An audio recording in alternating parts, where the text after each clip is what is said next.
आज हम छठ मैया की पूजा के बारे में आपको बताने के लिए यहाँ उपस्थित हुए हैं। यह डिंडोली का श्री छठ तालाब है और आपको बता दें कि गुजरात में सूरत शहर का छठ पूजा काफ़ी चर्चित रहता है। यहाँ पे बड़ी संख्या में लोग इस छठ सरोवर तालाब पे आते हैं, यानी यहाँ के संख्या का अंदाजा नहीं लग पाता और हर साल उसकी बढ़ोतरी होती है। लोग बताते हैं कि ये एक लोगों से शुरू हुआ और आज यहाँ पे कई लाख लोग आते हैं और इस छठ पूजा का आयोजन जो करते हैं, ऐसे राजेंद्र उपाध्याय जी हमारे साथ में हैं।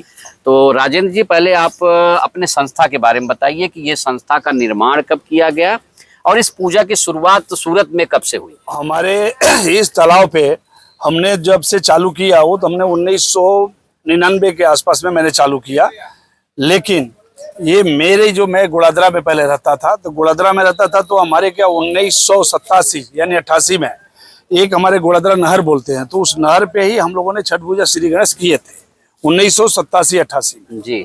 तो 88 में छठ पूजा चालू किए तो वहाँ पानी की भी तकलीफ होता था, थोड़ा बहुत आता था। ये क्या है, छठ पर्व मतलब पानी जरूरी होता है हमारे को करने के लिए, कि बिना जल का ये हम पूजा नहीं कर सकते हैं। इसका मतलब हम ये जो गुड़ादरा नहर प्रख्यात है, लोग जानते हैं, तो वो गुड़ादरा नहर से इसकी आपने शुरुआत किया था। तो वो पानी मिल जाता था पर्याप्त? नहर का पानी आता था, पर्याप्त तो नहीं था जी, लेकिन थोड़ा ही था, तो हम पानी के हिसाब से नहर पे कैनाल पे हम पूजा करते थे। तो वो आपने वहां से शुरू किया? कितने लोगों के साथ आपने वहाँ पर? तो पहले हम 10-20 आदमी आए, फिर 25-50 हुए, फिर 100 पहुंचे। तो वो पहला पूजा छठ पूजा की शुरुआत सूरत की वो रही। इसके बाद फिर ये कहाँ हुआ और कितने जगहों पे बड़े और विशाल जो है छठ पूजा का आयोजन किए जाते हैं, ये बता सकते हैं? बिल्कुल बता सकते हैं, क्योंकि इस समाज से मैं जानता हूं और यहाँ इतना बरसों से रहते हैं जी। तो हमारा जब चालू वहां से हुआ तो फिर बाद में धीरे धीरे हमने अलग, जिधर समाज के बिहार झारखंड लोग रहते थे, 2000 से बिहार झारखंड अलग बना जी। बाकी वो बिहार ही बोला जाता था, दोनों बिहारी था जी। तो हम लोगों ने क्या किया कि यहाँ चालू किया तो बेड रोड में चालू हुआ जी। बेड रोड में एक प्रभुनाथ यादव है, बिहार विकास मंडल करके जी, उन्होंने चालू किया। फिर हमारा बिहार विकास परिषद एक संस्था है जी, वो भी हमारी बहुत पुरानी संस्था है। तो बिहार विकास परिषद ने हमारे वो इस्कॉन मंदिर के पास चालू किया है, जहांगीरपुरा छठ पूजा वहां से चालू हुआ। फिर बाद में देवेंद्र एक उपाध्याय भी है, वो भी वहाँ करते हैं कोजवे पे जी। फिर बाद में अपना सचिन होता है, कोड़ोदरा होता है, पलसाना होता है जी। मगदाला होता है, अनिल एक तिवारी जी कराते हैं जी। मगदाला पे जी। तो ऐसे अभी तो बहुत सारे हो गए, मतलब टोटल 25 से 26 जगह अभी मेन हो रहा है। तो जब शुरुआत में छठ पूजा का शुरुआत किया गया होगा तो उस समय क्या तकलीफें या क्या दिक्कतें आई होंगी पूजा करने में या इस व्यवस्था को करने में? आज तो सरकार भी आपके साथ में है और ये सूरत महानगर पालिका भी साथ में है, लेकिन शुरुआती दौर कैसा रहा, उस पर हम चाहते हैं कि थोड़ा प्रकाश डालिए। शुरुआती दौर में तो कोई समझता ही नहीं था कि छठ पूजा क्या होता है जी। कोई हम लोग करने जाते थे, बोलते क्या चीज का पूजा कर रहे हो जी। तो हमें उनको पूरा समझाना पड़ता था सीधी भाषा में कि भाई ये सूर्य भगवान का हम पूजा करते हैं। अच्छा। बाकी गुजराती जो प्रजाति, चाहे मराठी थे, चाहे जो भी दूसरे वाले थे, तो बोलते तुम लोग क्या करते हो, दौरा में ले जाते हो, वहाँ लिपते हो, बेदी बनाते हो, दीप जलाते हो, ये क्या है, ये क्या चीज का पूजा करते हो? तो हम लोग बोलते भाई ये उपासना है। एक तो देवी छठ देवी है, षष्ठी देवी उनको बोलते हैं हम। मेन उनको हिंदी में समझाना पड़ता, बोले सूर्य भगवान का हम पूजा करते हैं दोनों टाइम जी जी। कि लोग उगते हुए सूरज को पूजा करते हैं और बिहारी समाज एक ऐसी है कि डूबते सूरज को भी पूजा करता है और फिर उगता है उसको भी पूजा करता है, यानी दोनों को पूजा करके बराबर कर लेता है जी। तो ये दिक्कतें आती थी? बिल्कुल आती थी। और फिर सहयोग कैसे मिला फिर? सहयोग तो देखिए दुबे जी, ये मैं 1999 जब यहाँ चालू किया, नहीं चालू करने के यहाँ का कारण बता दूं, तो हम तालाब को नहर वाला बंद किए। तो हमारे यहाँ की कुछ औरतें डिंडोली तालाब को पूजा करने आई, कब 1997-98। तो हमारे में एक नियम होता है कि आपके घर छठ हो रहा है, मेरे घर छठ नहीं हो रहा, तो बोलते हैं भाई हमारे घाट पे आपको आना है, प्रसादी लेना है, अर्घ देना है। तो हमारे औरत को भी वहाँ से गुड़ादरा से लोग बोले कि आप डिंडोली चलना है, छठ पूजा में आप चलिए। तो मेरी औरत बोली हाँ ठीक है जरूर चले, क्योंकि हमारे में इतना ये इसे बड़ा त्योहार हम मानते भी नहीं है। और देखो मेरा रो में खड़ा हो रहा है छठ मैया के नाम से। तो हम लोग क्या करते थे, बोले कि हमको छठ में जाना है और मेरी आदत है सोने की 8 बजे तक। तो मेरी औरत बोली आप भी घाट पे चलो, मतलब मैं तो नहीं जाऊंगा भाई, तू चला जा, जाके दर्शन करके आ जाओ और तुम आओ पूजा करके। तो आई फिर, तो मेरे को बोली कि अजी वहाँ तो सब हो गया, लेकिन वहाँ बड़ा अंधेरा लग रहा था, जंगल जैसा लग रहा है, लेकिन जगह बहुत सुंदर है। तो मेरे मुंह से निकला कि ठीक है, मैं अगले साल जिंदा रहूंगा तो घाट को अपन सजाएंगे, जो भी खर्चा होगा किसी से अपन पूछ लेंगे, हम अकेले करेंगे वहाँ। तो 1999 में मैंने चालू किया, यहाँ कोई पूजा करने नहीं आता था।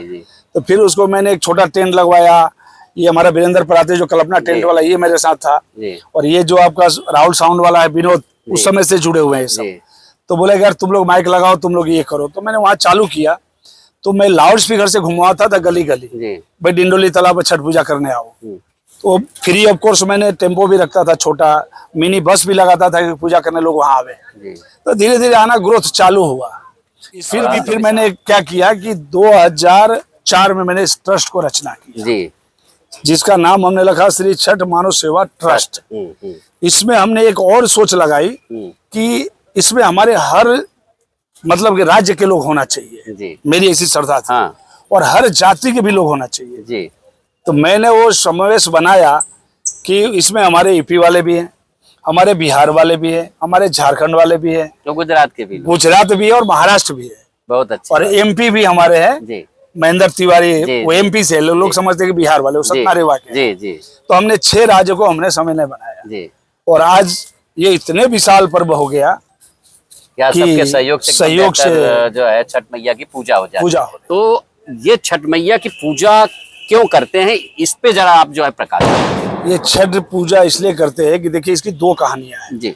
एक तो सीता जी ने किया, उनको बोला गया कि भाई ये रावण का ब्राह्मण का दोष लग गया, तो राम जी को समझाया गया कि आप ऐसा करो, तो सीता मैया की भी कहानी है। दूसरी कुंती देवी ने ये पांडवों के लिए रक्षा के लिए द्रौपदी को बोली कि भाई आप ये पूजा करो सूर्य भगवान का, कि जो अपने को तकलीफ नहीं हो सके। तो ये दोनों पहलू एक ही है। पूजा षष्ठी देवी का ही होता है और सूर्य भगवान का ही होता है। तो दोनों ने अपने वंश वृद्धि के लिए, रोग दुख से वृद्धि के लिए, विजय प्राप्ति के लिए, कोई अड़चन नहीं आवे किसी के ऊपर, तो ये खास करके लोग उसको चालू शुरुआत हुई है। तो सूरत के लोग जो नहीं पहुंच सकते कहीं, वो किस तरह से पूजा करें, इसका भी विकल्प हमारे समाज में और हमारे संस्थाओं ने रखा है। जैसे हम छठ पूजा नहीं कहीं जा सकते हैं, तो हम क्या करते हैं कि अपने छत है उसके ऊपर का एक टाप में पानी रख देते हैं, और वहीं अपना सब विधि बना के वहीं पूजा चालू कर देते हैं। मैंने इनको जल होना जीवन जरूरी है।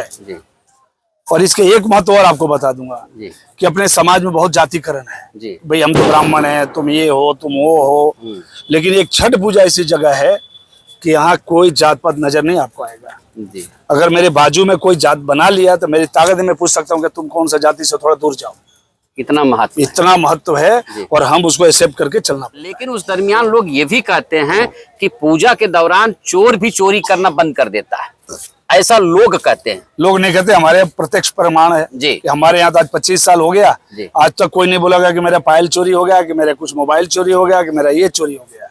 इस तालाब की मैं आपसे बात कर रहा हूँ कि यहाँ नहीं हुआ है आज तक। लेकिन ये चीजें जो आती है कि बिहार में, झारखंड में जब भी पूजा का ये दौर रहता है, कितना भी बड़ा वो हो, लेकिन वहाँ कोई दुर्घटनाएं नहीं होती हैं, कोई अनैतिक कार्य नहीं होते हैं, या उस समय चोरी चपाटी पे कंट्रोल होता है। यानी पूजा का इतना बड़ा महत्व है, इनका डर है क्योंकि प्रत्यक्ष प्रमाण दे देते हाथों हाथ में आपको, उसी दिन दूसरे दिन रिजल्ट आ जाएगा, कोई ना कोई घटना आपकी घट जाएगी। अगर हम गलत कर्म करेंगे, हम गलत ध्यान से अगर आपके साथ कुछ करेंगे तो हमारे को भगवान फल देते हैं उसी समय। ये छठ का इतना महत्व है। धन्यवाद।